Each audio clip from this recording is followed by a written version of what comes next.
والمرسلين أما بعد فأعوذ بالله من الشيطان الرجيم بسم الله الرحمن الرحيم فاسألوا أهل الذكر إن كنتم لا تعلمون صدق الله مولانا العظيم ببركة إن الله وملائكته يصلون على النبي یا ایہا الذین آمنوا صلوا علیہ وسلموا تسلیما اللہم صلی علی سیدنا و مولانا محمد معدن الجود والکرم وعلی آلہ واصحابہ وبارک وسلم صلاۃ و سلام علیک یا رسول اللہ صلی اللہ علیہ وآلہ وسلم۔ حمد و صلاۃ کے بعد خالق کائنات کی عطا سے فقط اس کی دی ہوئی توفیق سے ہم ایک بار پھر حلقہ درس حدیث میں موجود ہیں۔ قبل اس کے کہ گفتگو کا آغاز کیا جائے، ایک مرتبہ اپنے آقا و مولا صلی اللہ علیہ وسلم کی بارگاہ میں بلند آواز سے انتہائی محبت و خلوص کے ساتھ درود و سلام کے نذران پیش کیجیے۔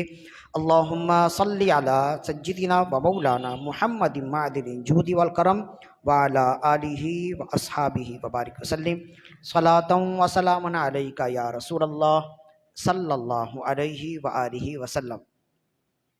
آج کے دور میں ہر شخص تنگی رزق کے مسئلے میں گرفتار ہے۔ ہر شخص رزق کی تنگی کا رونا روتا ہے، اور اگر کسی شخص کو کوئی مسئلہ ہو اور اس مسئلے کا علاج بتایا جائے، کوئی بیماری ہو اور کوئی ماہر اگر اسے اس بیماری کا علاج بتائے تو وہ علاج کرتا ہے نا، وہ کسی طرح کوشش کرتا ہے کہ یہ بیماری دور ہو جائے۔ اس وقت یہ نہیں دیکھتا کہ اس بیماری کا علاج مشکل ہے، سستا ہے، مہنگا ہے، وہ فقط یہ دیکھتا ہے کہ یہ بیماری ہے اور ایک ماہر طبیب نے مجھے اس بیماری کا یہ علاج بتایا ہے، چاہے مشکل ہو، آسان ہو، چاہے مہنگا ہو، سستا ہو، وہ اس طرف دیکھتا نہیں، بلکہ اس بیماری سے چھٹکارے کے لیے جو علاج منتخب کیا گیا اس پر توجہ دیتا ہے، کوشش کرتا ہے۔ اسی طرح تنگی رزق یہ بھی ایک بیماری ہے، اور اس بیماری کا علاج کیا ہے؟ اس بیماری کا علاج خود قرآن مجید میں بیان کیا، خود اللہ کے نبی نے بیان کیا، اور اس کی وجہ کیا ہے یہ بھی بیان کر دیا۔ دو چیزیں ہوتی ہیں نا، ایک شخص جب بیمار ہوتا ہے تو وہ کوشش کرتا ہے کہ اس بیماری کا علاج ہو جائے ایک، اور پھر دوسری اس کی کوشش یہ ہوتی ہے کہ معلوم ہو جائے یہ بیماری اسے کیسے لگی، تاکہ ابھی تو وہ اس بیماری سے شفا یابی پالے اور آئندہ کے لیے بھی اس کے لیے آسانی ہو جائے کہ اسے معلوم ہو جائے کہ یہ بیماری اس سے لگی ہے، لہذا وہ کام نہ کرے۔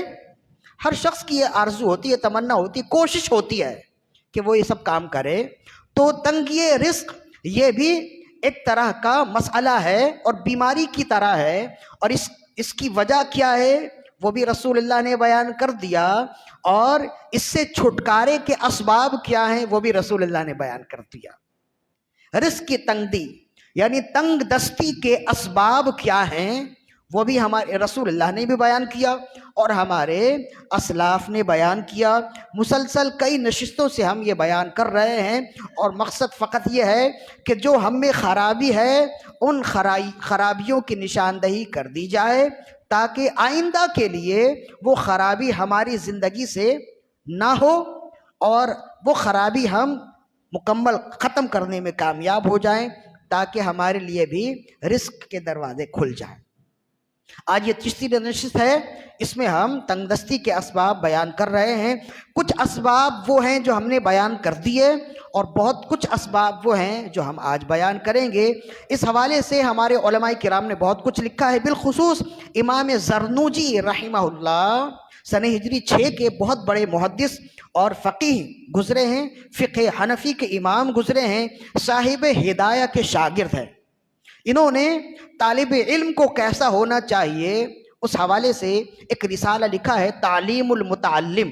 اس میں آپ نے تنگ دستی کے اسباب بھی بیان کیے اور فراوانی کے اسباب بھی بیان کیے ہیں۔ انہی اسباب میں سے چند اسباب آج ہم انشاءاللہ ذکر کریں گے، اور اس کے علاوہ چند مزید اور باتیں ہیں وہ انشاءاللہ ہم آگے بیان کریں گے۔ سب سے پہلے آپ فرماتے ہیں کہ رسول اللہ صلی اللہ علیہ وسلم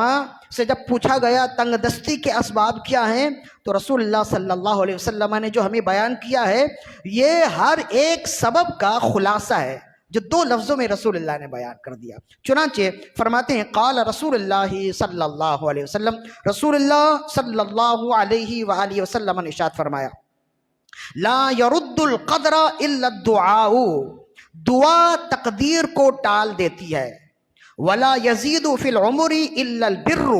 اور انسان نیکی کرتا رہے تو اس کی عمر میں اضافہ ہوتا رہتا ہے۔ فإن الرجل لا يحرم الرزق بالذنب يصيبه، بے شک آدمی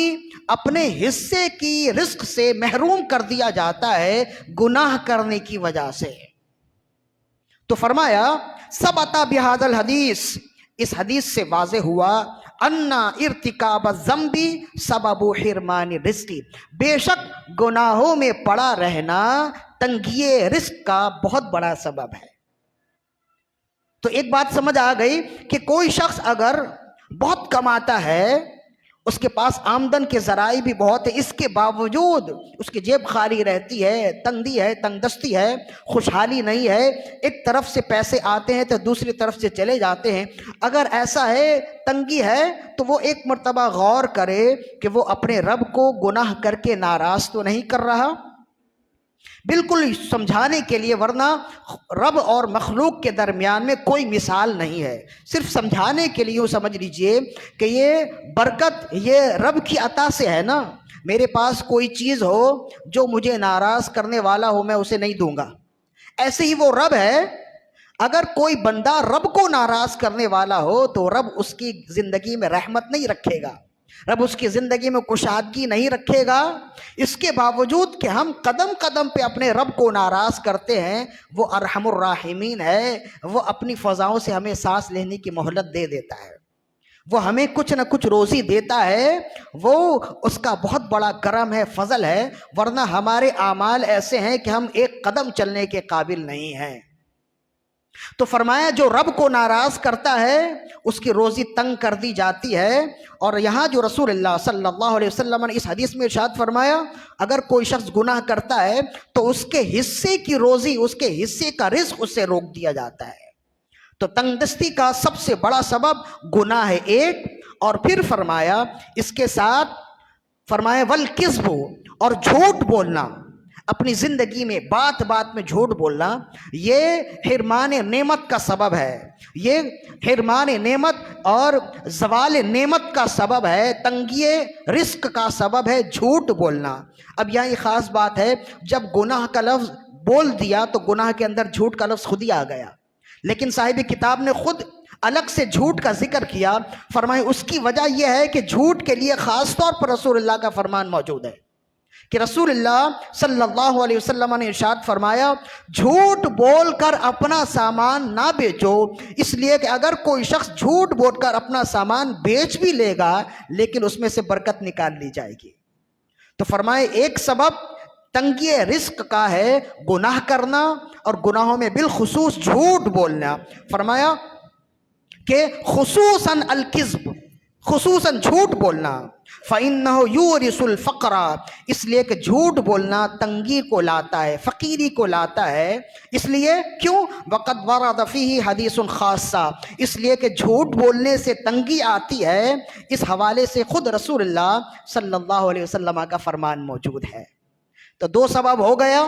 یعنی ایک گناہ کرنے سے رزق میں تنگی آئے گی، اور دوسرا جھوٹ بولیں گے تو آپ کتنا بھی کما لیں آپ روتے ہی رہیں گے، تنگی آتے رہے گی۔ اب جب بیماری کے 2 سبب معلوم ہو گئے تو عقل مند انسان وہ ہے اگر یہ سبب ہے تو اس سے ختم کرے، اور اگر نہیں ہے تو آئندہ کے لیے بھی نیت کرے کہ اس کی زندگی میں یہ 2 اسباب نہ آئیں۔ اگر وہ چاہتا ہے خوشحال زندگی چاہتا ہے تو وہ کرے۔ 2 اسباب ہو گئے، تیسرا سبب خود رسول اللہ صلی اللہ علیہ وآلہ وسلم نے ارشاد فرمایا وَقَذَا نَوْمُ الصُّبْحَةِ يَمْنَعُ الرِّزْقَ،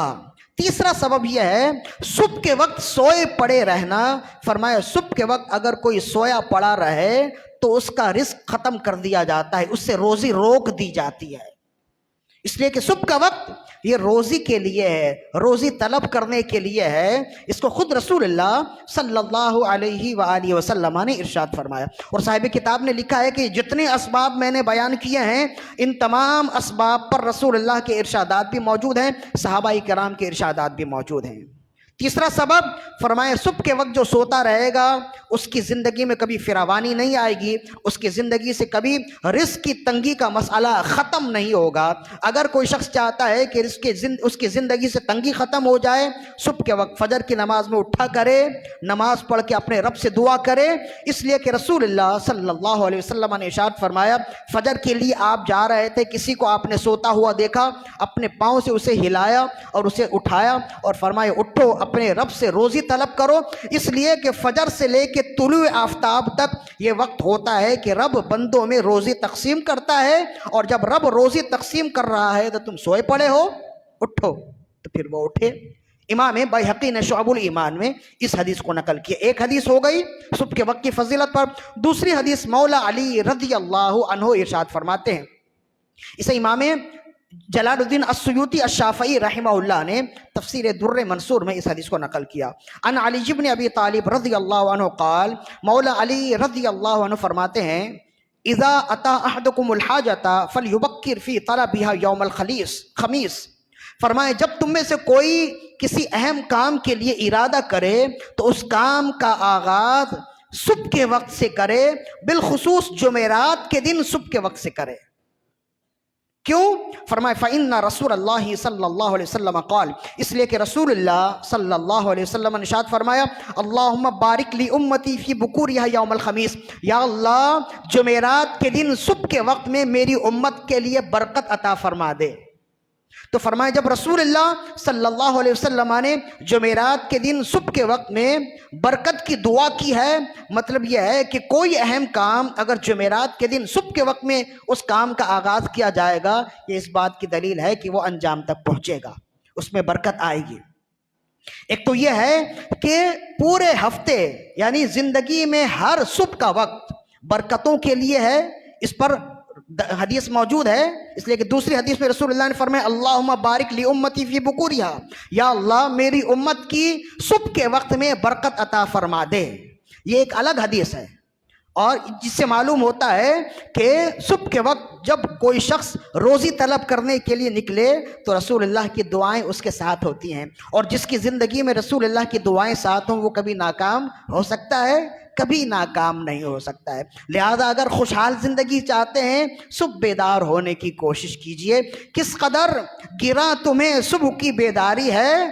ہم سے کب پیار ہے، نیند تمہیں پیاری ہے.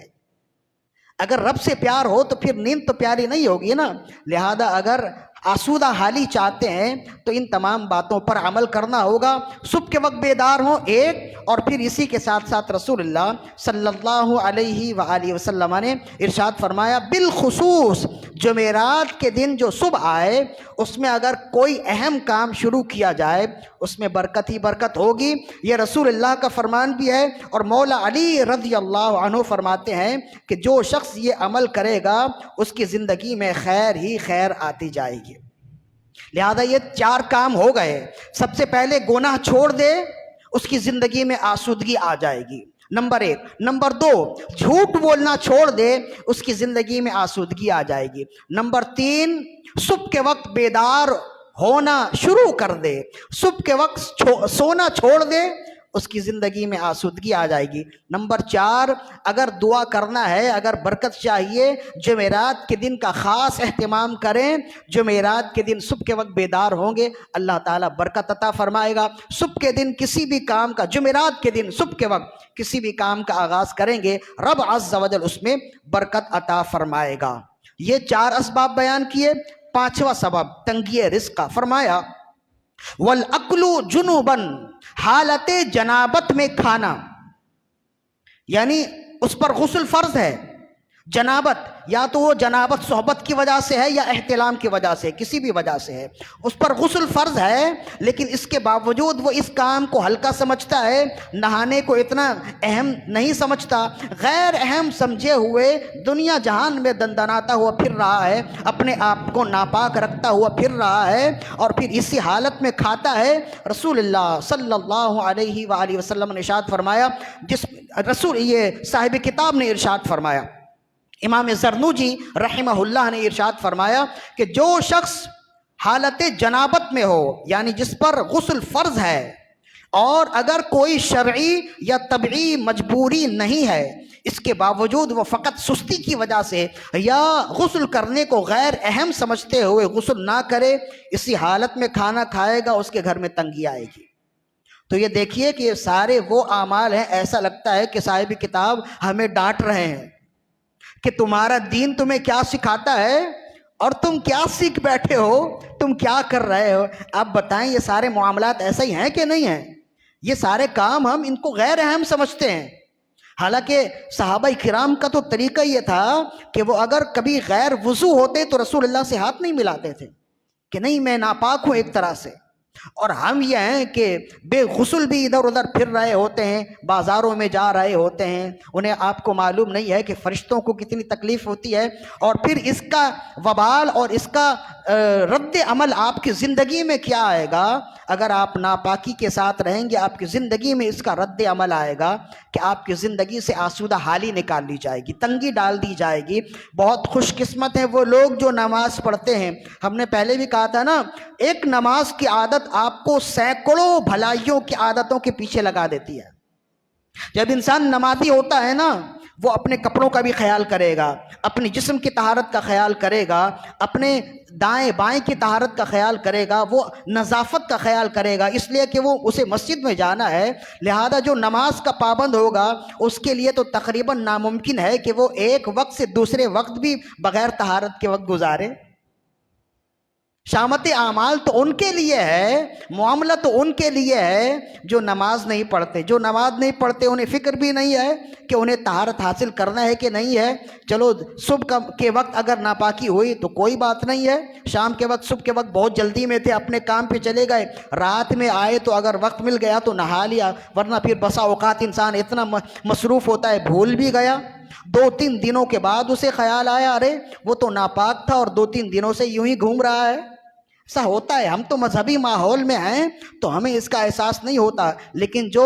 دنیا دار ہیں، جو بازاری دنیا میں رہتے ہیں، ان کے معمولات ایسے ہی ہوتے ہیں۔ اللہ تعالیٰ ان سے ہمیں محفوظ رکھے۔ لہذا یہ 4 اعمال بتائے گئے، ان 4 اعمال پر اگر عمل کیا جائے تنگ دستی ہماری زندگی سے دور ہو جائے گی۔ 5واں ایک اور فائدہ ہے جو ہم آج بیان کریں گے، اس کے علاوہ مزید اور 5 فوائد ہیں، وہ ہم اگلی نشست میں بیان کریں گے۔ 5واں ایک اور خاص فائدہ ہے کہ جو ہم نے پہلے بھی بیان کیا کہ جس گھر میں رزق کی بے قدری ہوگی اس گھر میں کبھی تنگی، اس گھر میں کبھی فراوانی نہیں آئے گی، آسودہ حالی اس گھر میں کبھی نہیں آئے گی، اس گھر میں ہمیشہ تنگی ہی رہے گی۔ لہذا اپنے گھر میں بھی خیال رکھا کیجئے کہ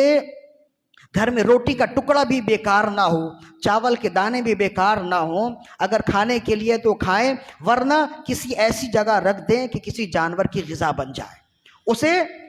اس کے ساتھ بے قدری نہ ہو کہ وہ پاؤں میں آ رہا ہو، جھاڑوؤں کے نیچے آ رہا ہو، ایسا نہ ہو۔ اگر آپ رزق کی بے قدری کریں گے تو رسول اللہ صلی اللہ علیہ وسلم نے ارشاد فرمایا، جو امام ابن ماجہ کی حدیث ہے، آپ نے روٹی کا ایک ٹکڑا اٹھایا جو نیچے پڑا ہوا تھا، آپ نے اسے صاف کیا، تناول فرمایا اور فرمایا عائشہ اس روٹی کی قدر کرو، اس لیے کہ یہ روٹی جب کسی قوم سے گئی ہے تو واپس نہیں آئی، پھر اس قوم میں رونا ہی ہو جاتا ہے۔ لہذا رزق کی قدر کیجئے۔ انہی بے قدری میں سے ہمارے ہاں ایک بہت زیادہ بے ضابطگی ہوتی ہے کہ بسا اوقات ایسا ہوتا ہے نا، بلکہ اکثر و بیشتر ہوتا ہے، پتیلی کے نیچے کچھ سالن کا حصہ جل کر اس میں لگ جاتا ہے، یا چاول کا کچھ حصہ ہوتا ہے جو پتیلی کے نیچے ہونے کی وجہ سے، کچھ لگ جانے کی وجہ سے جل کر نیچے ہی اس کے ساتھ چپکا ہوتا ہے، پھر اسے کسی چیز سے چھری سے یا چمچ وغیرہ سے کھرچ کر نکال کر اسے پھینک دیتے ہیں، اسے کھرچن کہتے ہیں۔ کھرچن بھی کہتے ہیں، کھرچنی بھی کہتے ہیں۔ ترجمہ کرنے والوں نے، مفتی احمد یار خان نعیمی رحمہ اللہ نے اس کو یہی بیان کیا، فرمایا کہ پورے کھانے میں اتنی طاقت اور برکت نہیں ہوتی ہے جتنے کھانے میں طاقت کھرچنی میں ہوتی ہے، اور جتنی برکت کھرچنی میں ہوتی ہے اتنی برکت پورے کھانے میں نہیں ہوتی، اور جتنی طاقت اور افادیت اس میں ہوتی ہے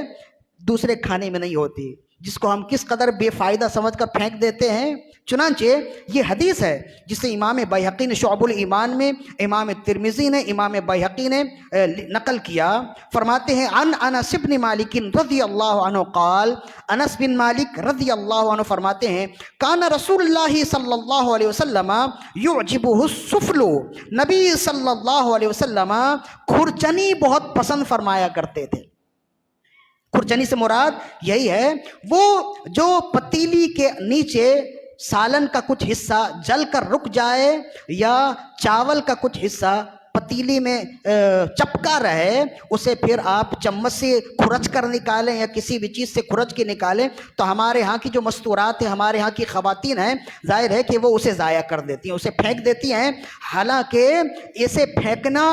دو طرح سے معیوب ہے، ایک تو یہ ہے کہ رزق کی بربادی ہے، اور دوسرا یہ ہے کہ رسول اللہ کا پسندیدہ ہے، یہ رسول اللہ کی پسندیدہ غذا ہے کہ فرمائے رسول اللہ کھرچنی کو پسند فرمایا کرتے تھے۔ اب دیکھیں کہ ہم دین سے دوری کی وجہ سے ہم نے سیکھا نہیں، ہم نے سمجھا نہیں، علماء کی خدمت میں ہم علماء کی صحبت میں بیٹھے نہیں، اس طرح کے درس میں ہمارے لیے وقت ہوتا نہیں ہے، تو ہمیں جہالت کہاں سے کہاں لے گئی کہ جو رسول اللہ کی پسندیدہ غذا ہے وہ اب ندی نالوں کی نظر ہو رہی ہے، کوڑے دانوں کی نظر ہو رہی ہے، حالانکہ رسول اللہ صلی اللہ علیہ وسلم اسے پسند فرمایا کرتے تھے۔ کل تک معلوم نہیں تھا، اب معلوم ہو گیا کہ کھرچنی رسول اللہ کی پسندیدہ غذا ہے، تو ہم نے یہ کرنا ہے کہ وہ اپنے گھر میں بھی کہیں اگر کوئی نہ کھائے تو میرے لیے رکھ دے، میں کھایا کروں گا، اس لیے کہ جب رسول اللہ کی پسند ہے تو میری بھی پسند ہے نا۔ حضرت انس بن مالک سے ہی روایت ہے کہ فرماتے ہیں کہ آپ کو کدو شریف بہت زیادہ پسند تھا، تو کسی نے پوچھا کہ لوکی شریف، کدو شریف آپ کو بہت زیادہ پسند ہے، اس کی وجہ کیا ہے؟ فرمایا ایک دن میں نے رسول اللہ کو دیکھا کہ رسول اللہ صلی اللہ علیہ وسلم بہت ہی زیادہ کدو شریف تناول فرما، بہت شوق سے کدو شریف کھا رہے تھے، تو اس دن مجھے احساس ہوا کہ لوکی شریف رسول اللہ کو بہت پسندیدہ ہے، بس رسول اللہ کو چونکہ لوکی پسند ہے اس دن مجھے احساس ہو گیا، اس لیے میں نے اسی دن سے نیت کر لی تھی کہ زندگی بھر مجھے لوکی پسند ہوگی۔ تو کہتے ہیں ہمیشہ وہ لوکی شریف پسند کیا کرتے تھے۔ مطلب کیا ہے؟ مطلب یہ ہے کہ ان کا ہے جو عزیز ہمیں وہ عزیز ہے، ہم کو ہے وہ پسند جسے آئے تو پسند، یعنی جب ہمیں معلوم ہو گیا کہ رسول اللہ صلی اللہ علیہ وسلم کو لوکی شریف پسند ہے، اس پر انشاءاللہ ہم آگے بھی گفتگو کر لیں گے، اور جب ہمیں معلوم ہو گیا اسی طرح رسول اللہ صلی اللہ علیہ وسلم کو کھرچنی پسند ہے، تو اب اپنے گھر میں اپنی خواتین کو بھی آپ یہ پیغام سنائیں کہ یہ پھینکنے کی چیز نہیں ہے، یہ رسول اللہ کی پسندیدہ خوراک ہے، بچوں کو کھلاؤ یا خود کھا لو، اور اگر ایسا نہیں تو میں رسول اللہ کی پسندیدہ چیز کو پھینکنے کی اجازت نہیں دوں گا، میں خود کھاؤں گا۔ جب آپ ایسا کہیں گے تو انشاءاللہ آپ کو بھی اس میں سے برکت ملے گی۔ اب دیکھیں اسے آپ اگر کھائیں گے، اسے سنبھال کے رکھیں گے تو کتنے فوائد۔ ایک فائدہ تو یہ ہے کہ رزق کی قدر ہوگی، دوسرا فائدہ یہ ہے کہ رسول اللہ کی پسند آپ نے اختیار کر لی، اور تیسرا فائدہ مفتی احمد یار خان نعیمی رحمہ اللہ خود فرماتے ہیں کہ